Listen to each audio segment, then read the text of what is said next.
It's breaking news that's been long awaited by British travellers because, of course, US travellers can come into the UK, but it's not reciprocated. This could change, and very soon. Yeah, very soon. We're not sure exactly when, but within weeks, we're told. As you say, for 18 months, Brits have not been able to go to America.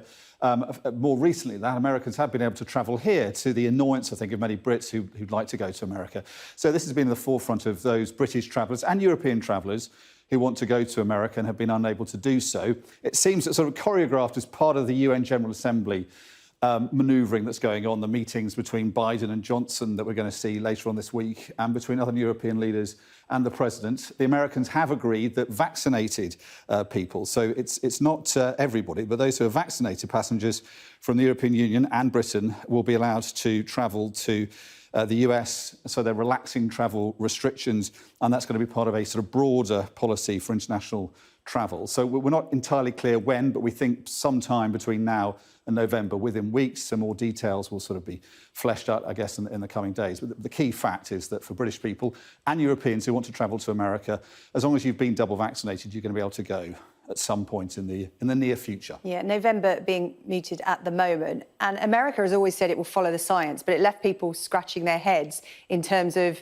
Europe. Nobody from Europe could go into America without a special visa, yet people from Caribbean countries and other South American countries could go in where there is no vaccination programme. So a lot of people found America's explanation, a bit baffling. What do you think has changed? Yeah, I think that's part of the legacy of during the Trump years, towards the end of the Trump presidency, he made a fair amount of the fact that he was concerned about Europeans coming. There's a lot of concern about the Delta variant, about the UK variant, the Kent variant. I think the Americans have been suspicious as a public, as a people, not just the politicians, but I think nationally they've been concerned about what might come across the Atlantic from Europe. So I think it's taken a while to sort of deal with that resistance about this. But the Americans will say this is down to the application of cold, hard scientific analysis, and that they now feel that Europeans are safe.